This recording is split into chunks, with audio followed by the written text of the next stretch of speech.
Are you afraid?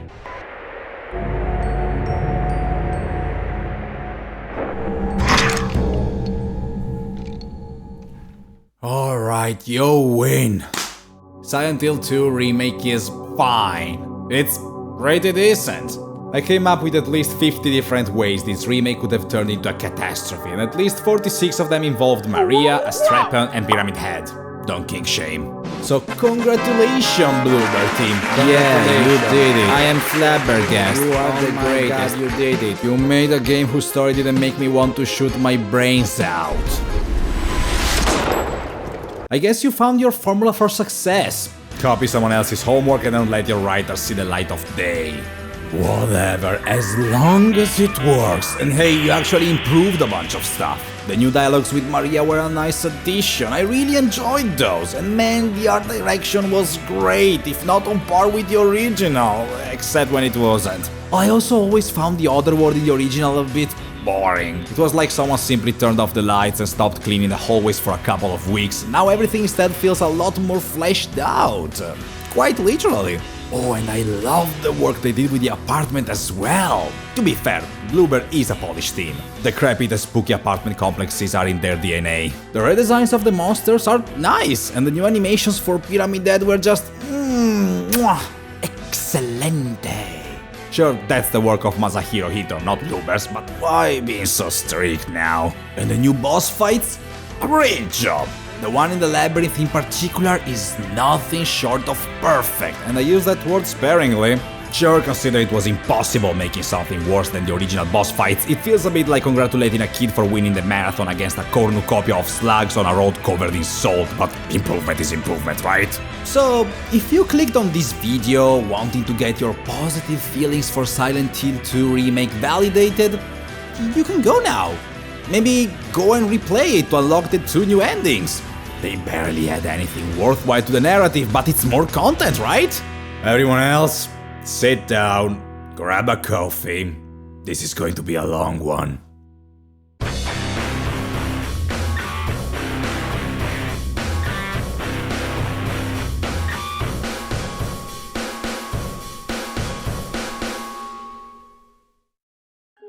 In the past I already discussed how I judge a remake, and the core point was that it should have its own identity. The Silent Hill 2 Remake does appear like a game that is attempting to be its own thing, and I gotta commend the massive balls Bluebird had to actually put the work to make something different from a predictable shot-for-shot remake of the original. New camera, new levels, new combat system, and much more.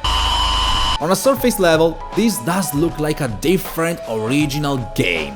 The unfortunate thing is that this remake doesn't have an identity or any real idea of its own. It's a shallow, forgettable and toothless trend chaser. And what's a better starting point to analyze this if not the over-the-shoulder camera? Okay, I promise I won't take long with this. Matter of fact, I might even surprise you. Because you see, I'm not a fan of fixed cameras. I actually really like over-the-shoulder perspectives, but as people with erectile dysfunction say, it all depends on how you use it.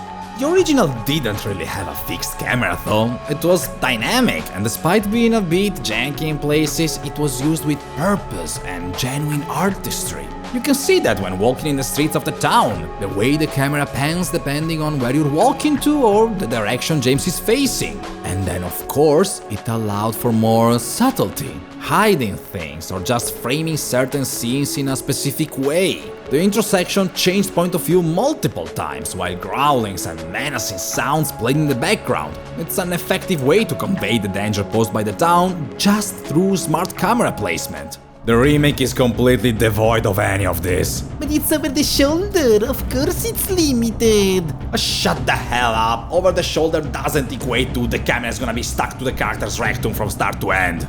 Sure, the camera is near James, but when you reach one of the many dead ends, nothing stops the developers from zooming out. You can recreate that same feeling of hopeless desolation just by showing how small you are in a lonely road.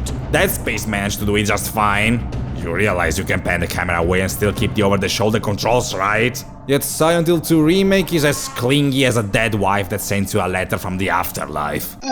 That was a terrible joke.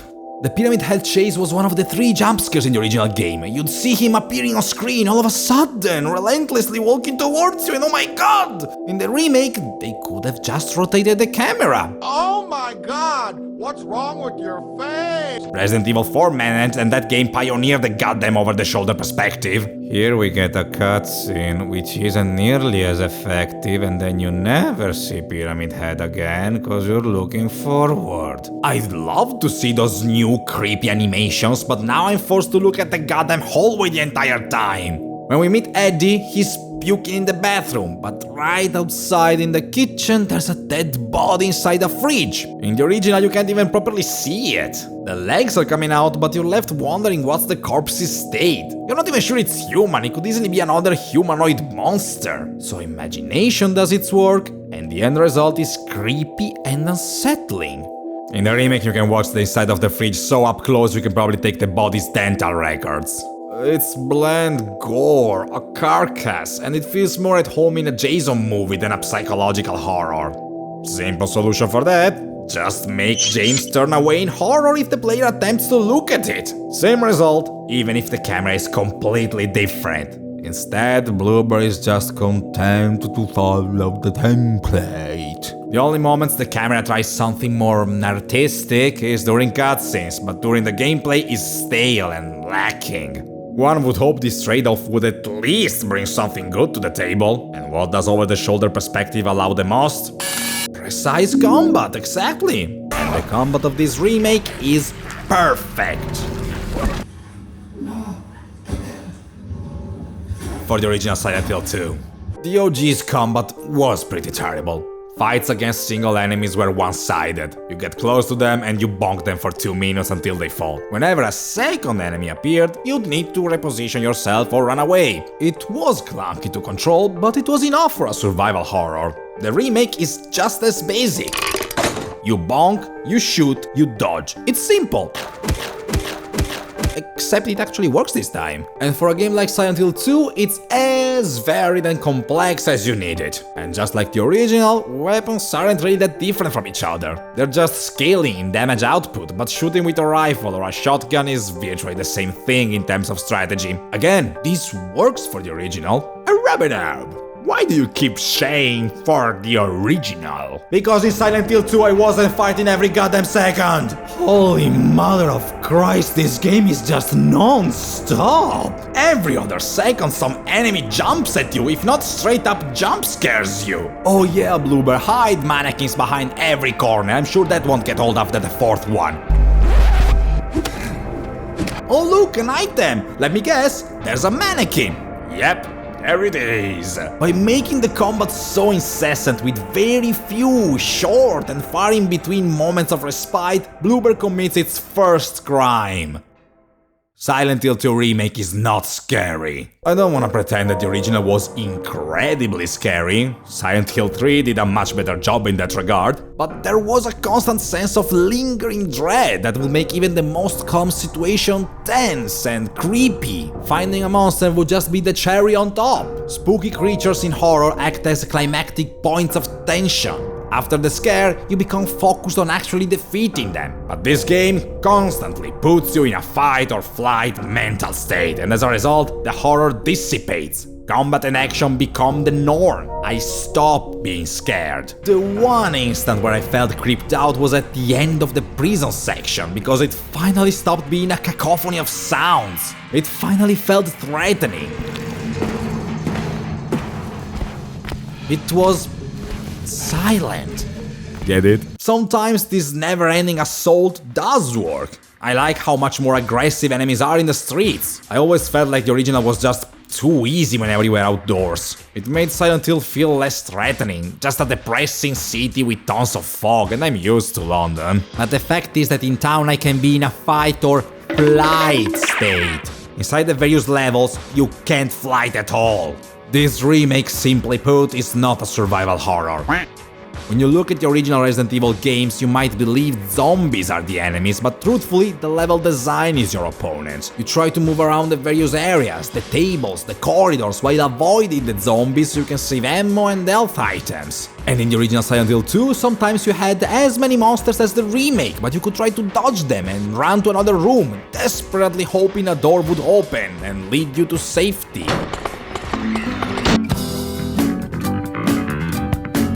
In Silent Hill 2 Remake, the monsters will chase you wherever they can. Since rooms are not separated by loading screens anymore, you can't avoid them unless you reach certain checkpoints, so almost every encounter will need to end with either you or them dying. Technically, you cannot engage them. You can try to just rush through the various rooms, frantically looking for the next key item you need, spamming the interact button like crazy while you keep getting hit, then you find it and then you might die. But now you know where to go. So this time you can rush again to the right spot. Wait, how do you call that? A trial and error. In a horror game. Shit. So you keep fighting until you learn the ins and outs of the enemy's behavior, which makes them far less threatening. Now, I will admit, first time you meet a nurse in the other world, pretty spooky. They're darker, they twitch a lot more, they're faster and deadlier. So Bloober have caught up with 90s JRPGs where you could just spray paint the same enemy and boost their stats. But deadly or not, they still go down the same way. The same way every enemy goes down in this game.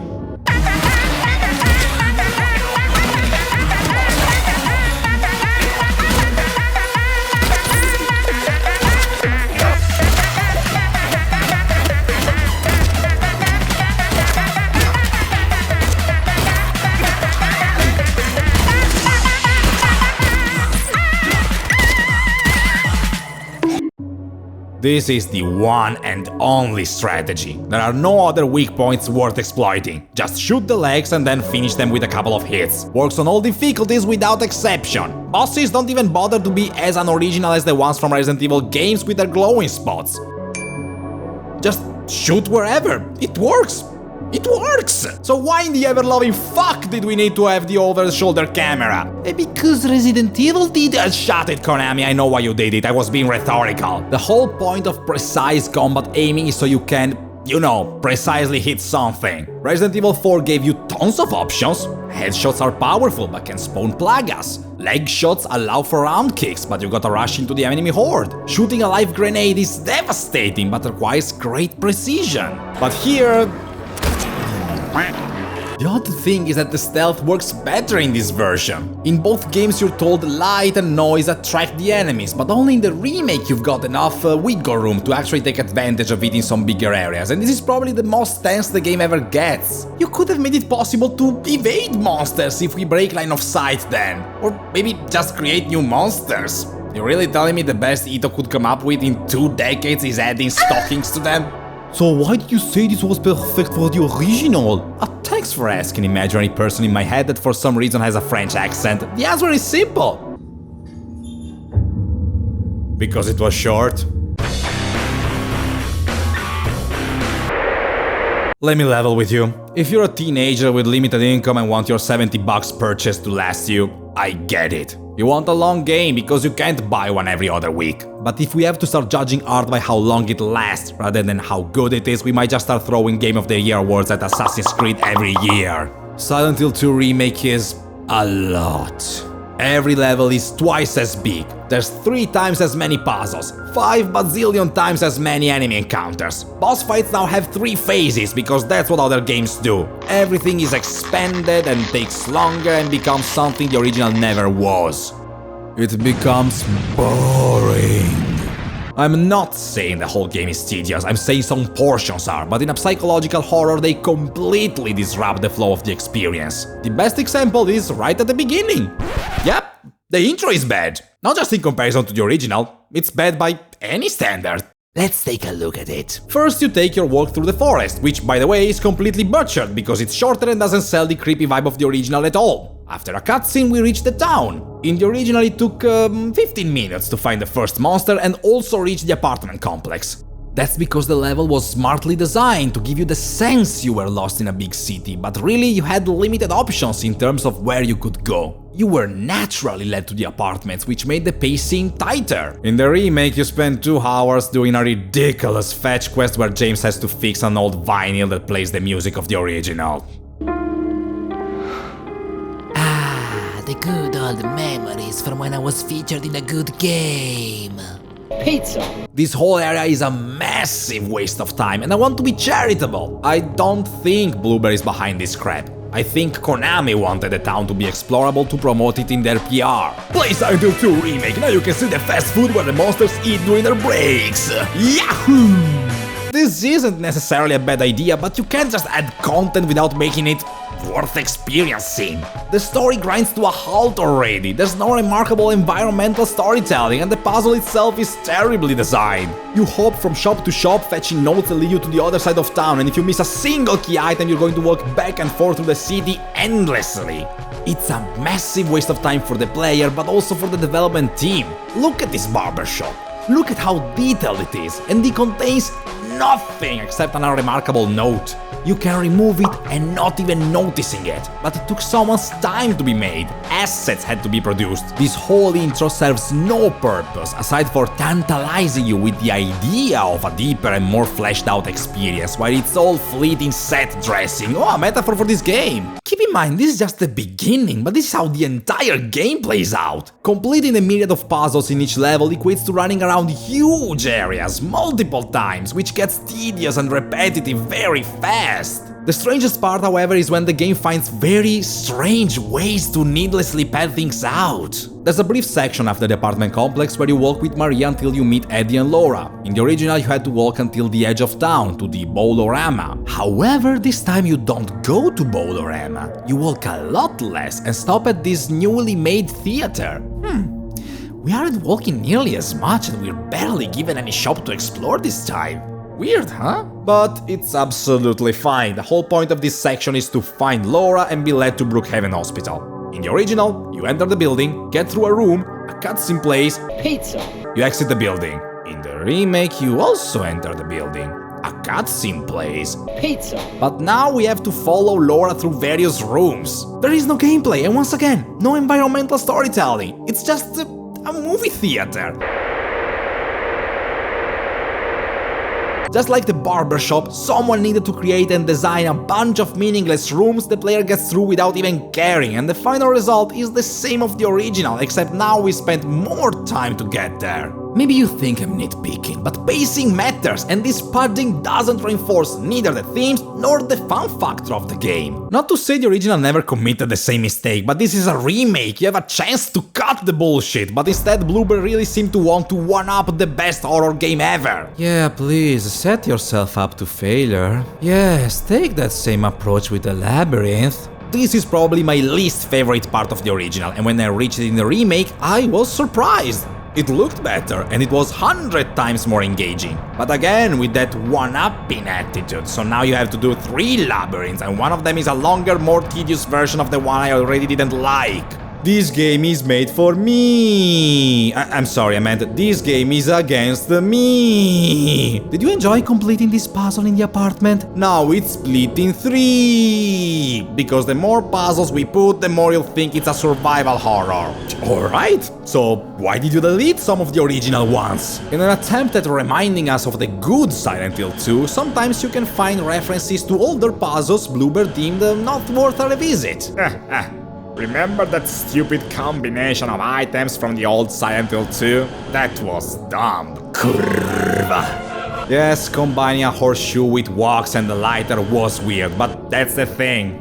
It was weird. I can still remember it because of that. I assure you, Blueberry, I won't remember the umpteenth arrange the X-rays in the proper way puzzle I've seen in every single horror game for the past 10 years. I don't think they're really throwing jabs at Silent Hill 2, but the end result is that I'm led to making comparisons and see just how much worse Blueberry is. The perfect example is the hospital rooftop. This is the midway point of the hospital. All previous puzzles led to this specific moment. All the 200 puzzles in the case of the remake. In the original, here you get one of those 3 jump scares I talked about. You're walking under a pitch black sky, barely any audible sound, and oh my god, it's Pyramid Head!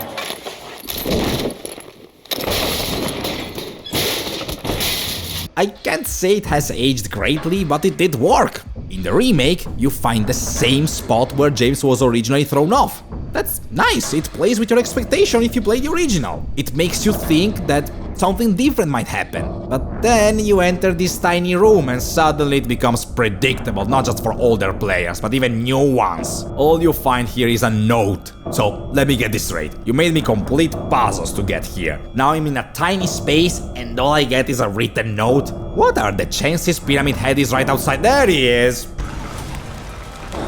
Pizza. This one moment is the game in a nutshell. This one moment encapsulates everything wrong, not just with Silent Hill 2 Remake, but horror in general. It's way too predictable, and the feeling is stretched across 15 hours of gameplay. Why couldn't they use Pyramid Head a bit more? Is he contractually obliged to be just the only entity of this game that can't do anything new? Wait, there is one moment. The end of the apartment coincides with your first fight with Pyramid Head. In the original, it was a genuine surprise. You open this inconspicuous door and find this hulking bastard waiting for you. The remake again references the boss room, but Pyramid Head isn't there. There is, however, a giant door bathed in red light, the same glowing red light the Pyramid Head emits the first time you see him. I wonder what might be hiding behind that door. Pizza. You really couldn't put him in new areas? I mean, the original uses Pyramid Head sparingly, but this remake is double in length. Nobody would complain if one of the most recognizable bosses in horror history was used a tiny bit more. Nope. Only the art team is allowed to have ideas. Everyone else is living in a world where imagination and creativity is illegal.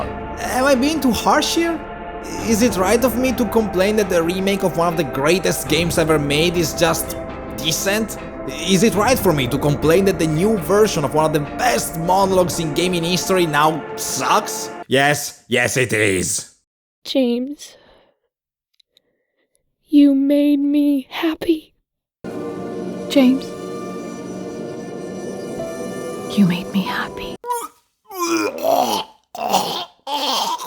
I didn't have great expectations for this remake, but the glowing reviews shifted my perspective, and that's mostly because I don't hate Bloober Team, believe it or not. I hate their games, except Observer, but in all their interviews they always seemed truly passionate. You can tell that from the happiness in their voice, and trust me, the Polish language doesn't allow happiness, so if they sound content, that's literally the best day of their lives. They're fans. They're dedicated and they're terribly misguided. They have some great artists whose work is squandered on poorly executed gameplay mechanics and trite design decisions, and that is reflected on the quality of this game. Mediocre. The problem is that the standards for AAA horrors is low nowadays, so low that even a mediocre game can be elevated to masterpiece if the graphics are shiny enough to cover the stink. I don't fault younger players for thinking this is a great game. I fault Konami a lot more for making this remake a necessity. I replayed the original Silent Hill 2 in preparation for this review, and this time it wasn't on PS2. I used the PC version with the Enhanced mod, a free remastered edition of the original that is without a doubt the best way to experience Silent Hill 2. It's a real work of love, and you should check it out in the link in the description if you haven't. Why couldn't Konami invest on an equally good remaster instead of the awful HD collection from years ago? Or at least re-release the base game digitally so we could all easily add the mod ourselves? Why would they gatekeep a piece of gaming history like this? Money. Well, that was a long one.